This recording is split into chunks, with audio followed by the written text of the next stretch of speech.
अस्सलाम वालेकुम। आप देख रहे हैं टीवी 49 न्यूज यूके और मैं हूं मुनीर पीरजादा।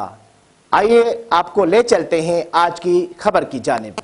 कसूर जिला कसूर खासकर तहसील चूनिया के इलाके कंगनपुर में डाकू राज कायम। गुज़िश्ता दिन बैंक से पैसे निकलवा कर आने वाले शहरी ने बमुश्किल अपनी रकम और जान बचाई।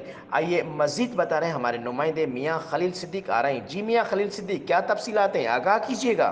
जी, कसूर ज़िला और ख़ासकर तहसील चूनिया में डाकू राज कायम हो चुका है, जिसके बाद शहरी खुद को हर वक्त गैर महफूज महसूस करते हैं।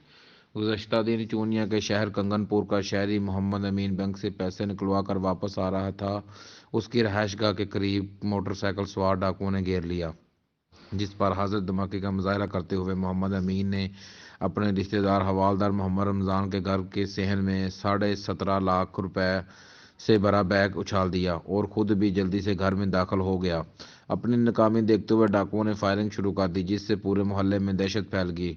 नाकाम वारदात के बाद डाकू भागने निकलने में कामयाब हो गए। इस सारे वाक़े की सीसीटीवी फुटेज तौहीद मेडिकल स्टोर ने रिकॉर्ड कर ली, जिसमें डाकुओं को बड़ी दीदा दिलेरी से वारदात करने की कोशिश करते देखा जा सकता है। जिला में बढ़ती हुई वारदातों के पेश नज़र शहरियों ने आईजी पंजाब, आरपीओ शेखुपुरा और डीपीओ कसूर से अज खुद नोटिस की सदा की है।